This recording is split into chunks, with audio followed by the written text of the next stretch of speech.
Good morning, everybody. How are you all going? Today is a really big day. We are pulling the old motor out of my GTI. Recently, we drove 10 hours plus to pick up this new motor for the GTI, and for 300 bucks, that thing was an absolute steal.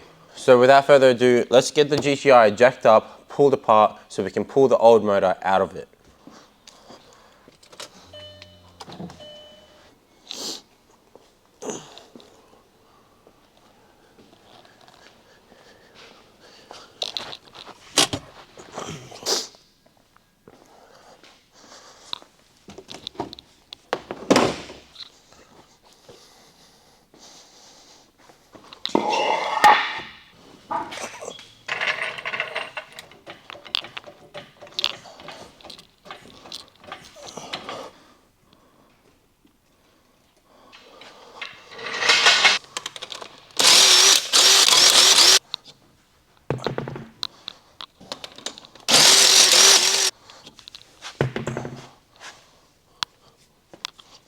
Okay, so for starters, we need to start taking the front end off, just allow us more room, and we need to pull the motor forward anyways. So we got to take the grill off. Okay, that's the grill. And then we have a bunch of torque screws all over the bumper. There's also one torque screw behind each of these front grills. So just in here, there we go.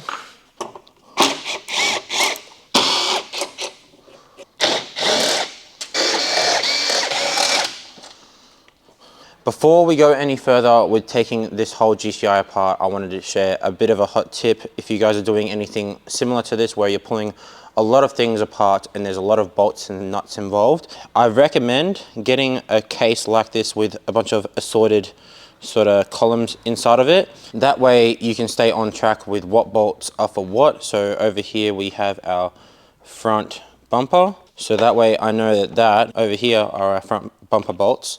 That way when we are putting the GTI back together, we know what bolts are for what. Otherwise though, I think this front bumper is ready to come off. Little sensor down here, we got to unclip.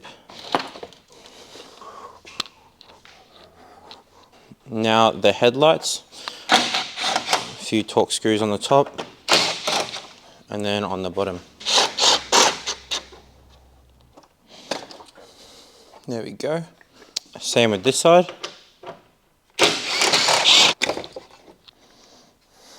Now the crash bar has a few torque screws and then just a few 13 mils. So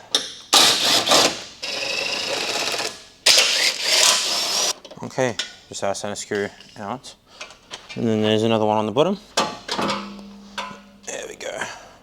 Now to drain some fluids. Luckily, Volkswagen makes this pretty easy with a little tap on the bottom of the radiator. So there we go. Now I just need to unscrew the expansion tank cap and that should all come out.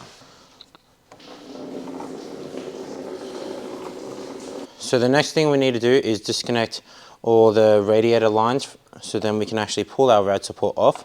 I still have it screwed on just by these two screws so it doesn't go anywhere, but we need to disconnect the top radiator hose and then our bottom radiator hose and then our two AC lines.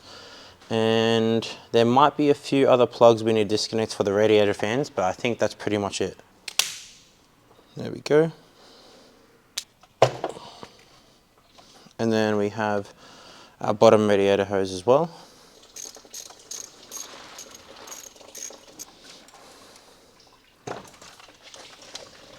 Alrighty, just going to tuck that in to the radiator fans, so then it's just out of the way for now. And then we have our AC line that's down here, and then the other one that's literally right next to it. So those are just two hex screws, just this one right here and this one. Sorry I can't get a better angle, but just removing those. Now there's no gas in these because obviously I've taken these off before. Got the gas removed before I started pulling all my car apart the first time. There we go, there's that one as well. Thinking about maybe deleting the AC on this because I never use my AC anyway, so it's just one less thing I have to worry about, but we'll see how it goes, I guess. Alrighty, so that's our 2 AC lines off, both our radiator lines off. I think that's pretty much it. Now it's time to drop the rad support. Just 2 bolts now. This one and this one.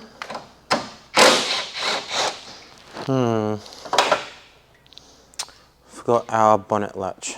Okay, now we can pull it off. Disconnected the bonnet latch cable, and that is our whole rad support off.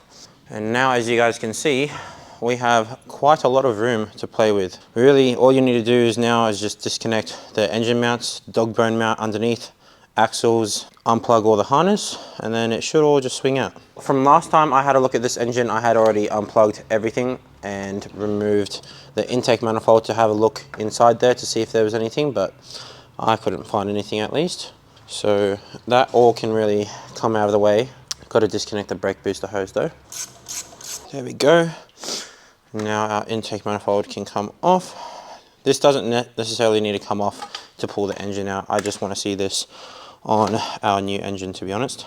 Later down the track I will sand this intake mani down and probably make it chrome. I really want to chrome this all out. I think it'll be nice to match the wheels that I'm putting on it as well. Alright, there we go. That's that. It's looking really good. Okay, I think we might start disconnecting a harness from down here first. There's a little bracket here with a few sensors on it. With these sort of plugs, a lot of them often enough after all this time they're broken, so I like putting a pick to lift the little tab up, and then they should just sort of pop off. That's that done. Move that out of the way. Okay, so next I think I'm going to start removing the intake box just to get this out of the way. And then I think just we'll disconnect it from here. There we go. And then our hose clamp. There we go. Alrighty. Now we should be able to remove our intake. Whoops, I forgot. We have our ICM on the back. There we go. Next I want to remove the battery tray. Just a couple bolts holding it on. That's all it is. Now we're going to go ahead and start disconnecting all the cables from this end and then make our way all the way across, and then we should be able to just hang all the harness all aside, so then we can start unbolting things, unclipping, and then this motor and gearbox should pretty much come out. We do have our power steering lines and a couple other things, but like this power steering pressure switch over here, just from here, loom it, and it goes all the way to the other side. And then our alternator cable as well. There's a little ground cable that we also need to unbolt. Just remove this sort of little cap over it. And then I believe, either a 13 or a 10 mil. Okay, we got our 8 mil. Just need to unscrew that. That one's off. And then the bracket should be able to come off as well. Move that out of the way. There we go. Okay, so next we have our oil pressure sensor. There's that one. And then we can also remove this sensor here. Not all GTIs or 1.8Ts have that sensor there. Usually it's just a straight flange, but because this is a early model, I think that's actually the fan switch or the fan temps sensor. That's actually just before the radiator, whereas other models will have that sensor on the radiator itself. So now we'll remove our temp sensor here, and then we just need to sort of pull our coil pack lines through, but I think I might have put this rocker cover hose over it accidentally. There we go.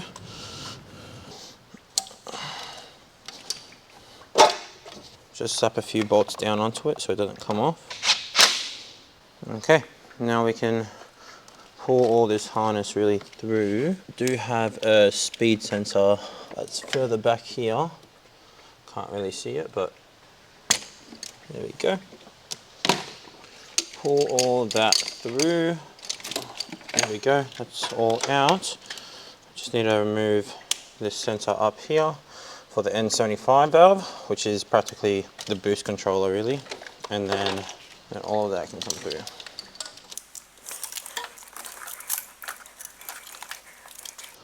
That's all of that harness there, really out.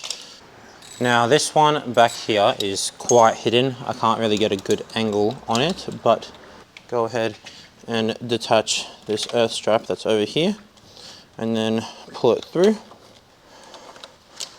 There's that one. I think that's pretty much it really. We can just start pulling all the harness through out this way. There we go. That's pretty much all of the harness out of the way now. Now the only other part of the harness that we're missing really is just this starter motor cable. And we got a 13mm here and then another plug that gives it power. And yeah, just that 13mm there.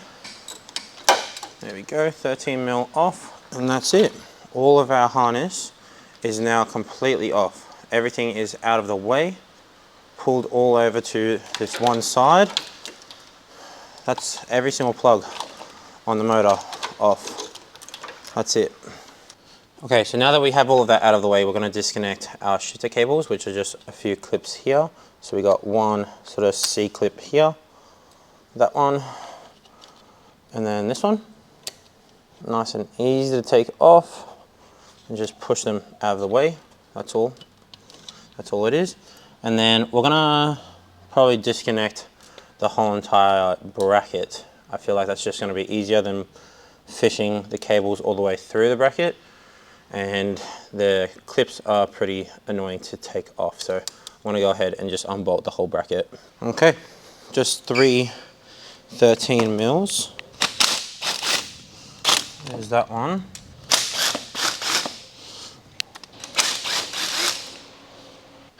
And then we'll disconnect our slave cylinder line from that bracket. Now I can pretty much move those cables out of the way.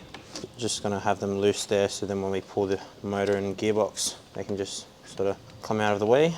Next, I think we're gonna go ahead and actually disconnect the slave cylinder as well, but we might have to unbolt this sort of little bracket here. Okay, so now we are unbolting the slave cylinder. So I've gotten that little bracket out of the way. It was a bit of a pain, but it's out now. We can just grab our 13mm again and unbolt the slave cylinder from the gearbox. That's one out. And here is our second one, nearly out. There we go. And then our slave cylinder can come out. This is a fresh slave cylinder, so I didn't want to pull the line. I also don't want to have to bleed it again. So you can see it's pretty fresh. It still works nicely. Okay, so now that we have everything out of the way, we're going to go ahead and hop underneath the car and I'll show you what we got to do from there. Okay, so now that we're underneath the car, there's a few things we got to do, which is unbolt this sort of drive shaft cover. We got to disconnect the intercooler pipe as well, and also the down pipe further up there. We got to do the dog bone, so we'll just unbolt it from the transmission side, and then we're going to go ahead and unbolt this sort of bracket for the power steering line. And once all of that is done, we can unbolt the drive shafts from just their flanges, and that's it from underneath the car.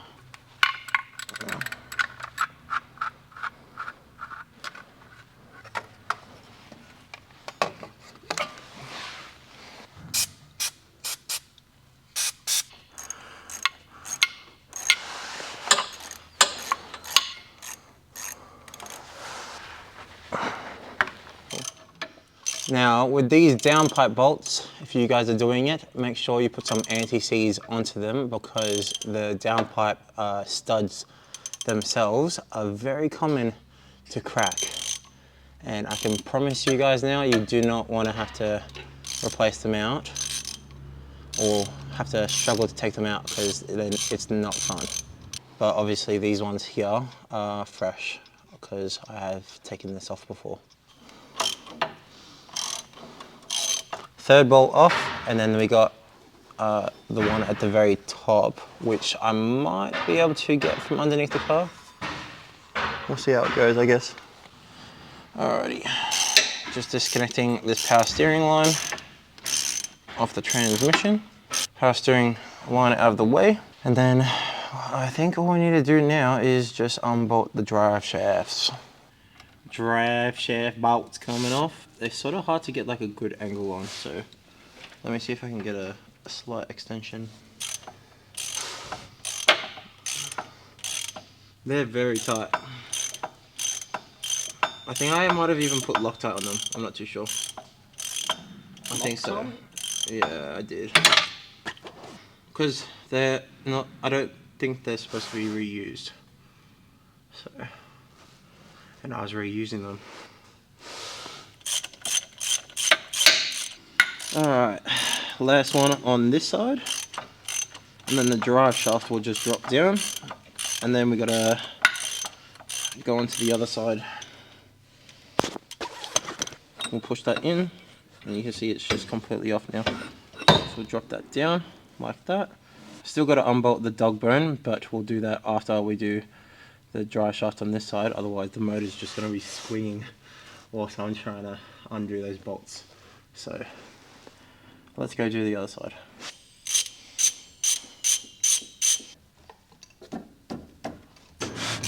Alright, well, last bolt off the shorter side.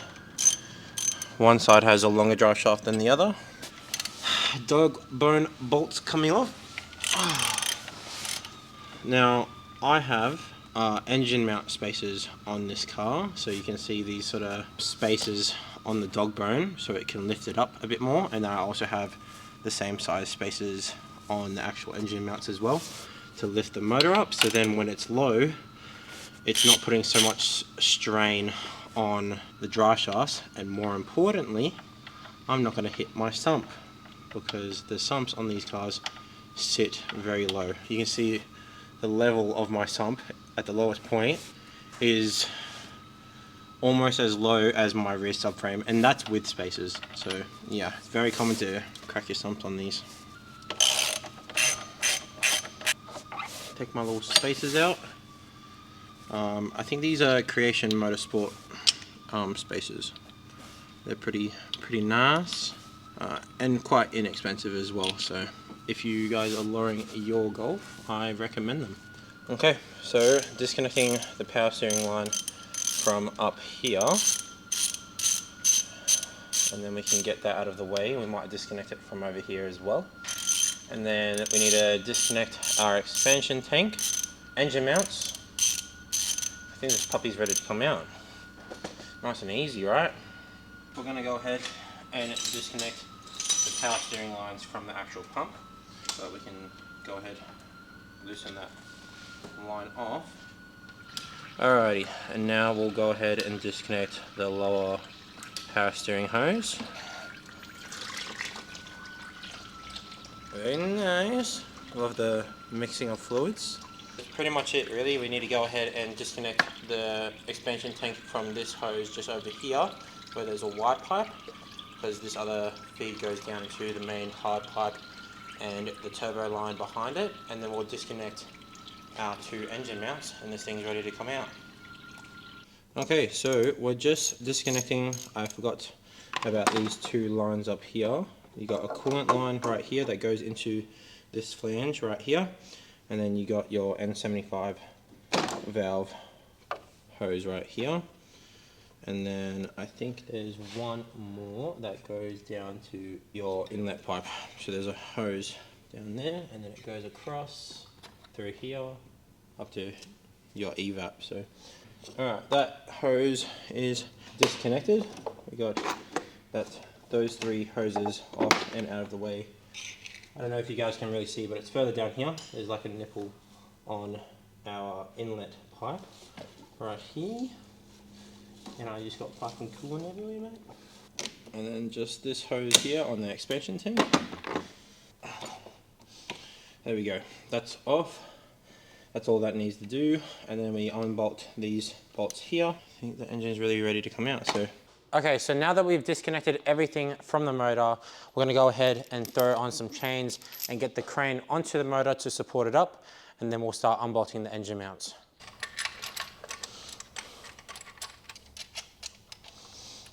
You don't want too much slack on the chain, otherwise it's going to move around a whole lot more. So only give it as many links as you actually need, but we got a good point here now, so I'm going to get the crane on there. Alrighty, so we got our crane lined up. Just got to drop it down a bit. It's probably a bit more than we need, but it's not going to hurt. Get the chain onto the hook like that, and then start lifting. I only need to basically give it enough tension so it isn't going to drop onto the ground when we start unbolting the engine mount at least. So get it into the middle of the chain like that. That's pretty much all we need. And then we'll start unbolting the transmission mount and the engine mount, but we need to unbolt this power steering reservoir and the expansion tank for the coolant. Just one bolt, and then that reservoir can really move out of the way. Now we got our injectors as well. Just hang them over here for a second, like that. So you can see that that's completely free now.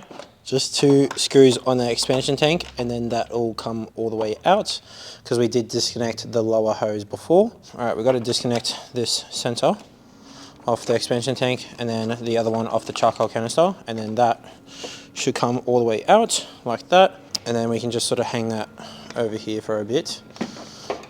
There we go. Alrighty, and then yeah, just a couple bolts that we need to undo off the engine mount. I think I might just take them all the way out. It'll just be easier because we just have them all the way out of the way, and that way we can pull the engine up as high as we'd like to. Okay, that's one bolt off, and then we just got to take this one off too. Good.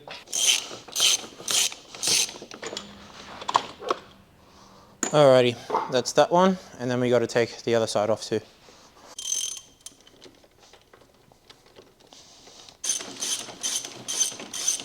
Don't want to put too much tension on these bolts, otherwise you can strip your mounts that are actually on the engine.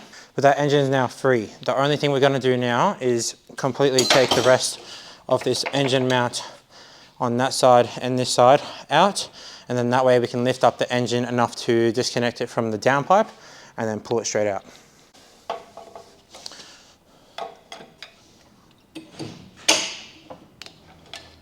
Alrighty, so pulling the motor out now.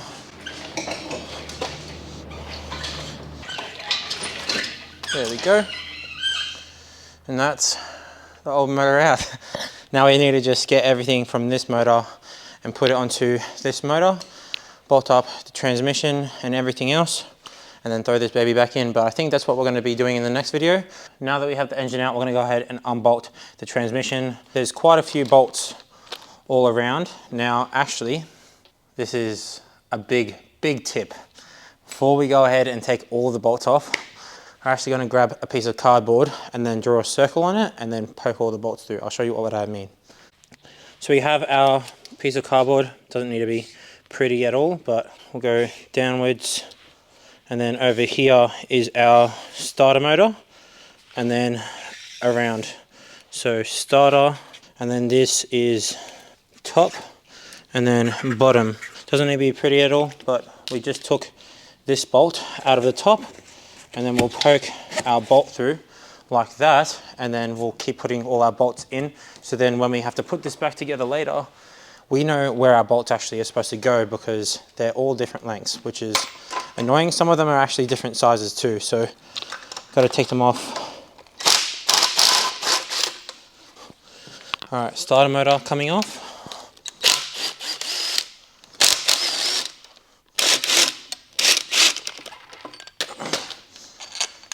Okay, so top bolt and bottom bolt. So as I said, starter, so we'll poke this one through like that, and the other one through like that, and then we'll put all our other bolts on as well. So just this bolt now behind the diff. There we go. All right, 2 16s underneath the bell housing, and I think this here is our last one. Gotta be careful because transmission might drop, but it should just be held on by the splines of the gearbox. It's not too heavy, but you can sort of, there we go, sort of jiggle it off. Okay, so as you guys can see, we got a pretty fresh looking clutch, flywheel and clutch disc on this. This is actually, it is a brand new one. This is a single mass flywheel and everything like that. It isn't a lightweight flywheel. It is actually slightly heavier than the dual mass that is actually on these from factory, but that way it should get rid of a bit of the chatter. I just wanted a simpler setup compared to the dual mass. Anyways, we're also going to be taking this all the way off and putting it on the new motor as well. So I've got to take this all off, and I'm quite curious to why it was sort of clicking. I think the clutch might have stuck to the flywheel after sitting for so long, and when we were trying to start this thing up and throw it into gear, it wasn't actually disengaging. So we have a few 10 mils, and then we can take everything off really. Let's go.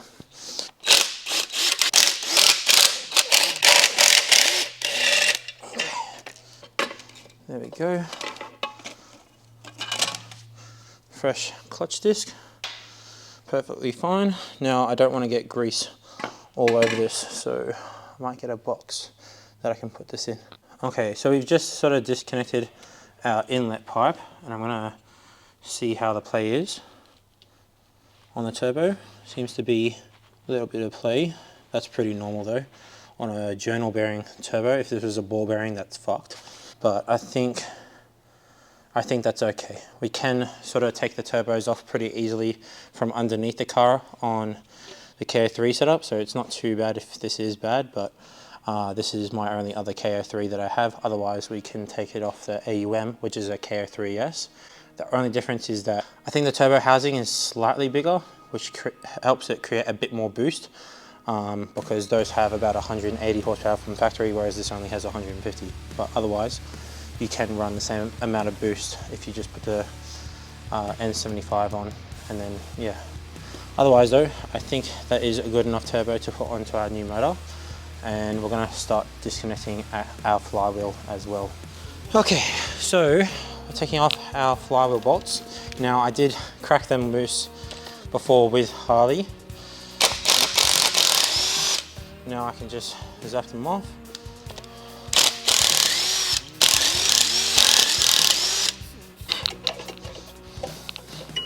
There we go. Flywheel's off now.